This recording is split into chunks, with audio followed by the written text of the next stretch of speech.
David Clark is one of the most strategic individuals I've ever met.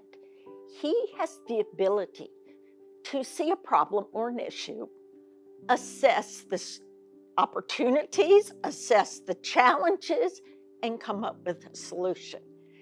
So when I was looking for a vice chair for the Tallahassee Collegiate Academy, there was no other person in this community that I would feel was the best of the best.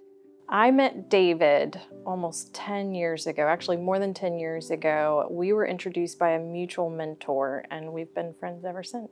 David is a gentleman, but he's not just a gentleman, he's a scholar.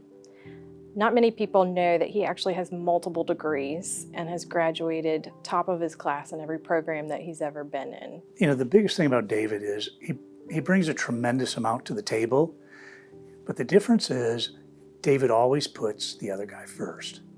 So that is really unusual. I've had an opportunity to work with a lot of brilliant folks, but with David, there's no self. It is what needs to be done. All right, here's how we can do it. And he does a remarkable job of not just managing that project and having a mission focus that is stronger than anybody they've ever met, but he lifts the other guy up at the same time. He's got a militaristic approach where I've got a hill to climb. Let's figure out a way to succeed at that. Let's climb the hill, let's solve the problem. All those other things are secondary, and they'll be solved by us, attacking the issue at hand. David is one of the most accomplished professionals that I know. He has served in the highest levels of state government, from the Department of Management Services to the Department of Environmental Protection.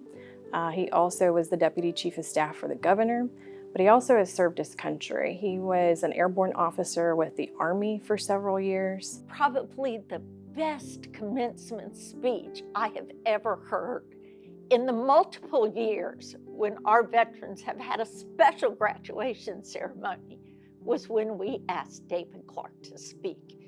He gave insight into what it's like to transition from active duty to an academic environment onto a workplace environment. He's a family man, really takes his job as father very seriously to his kids.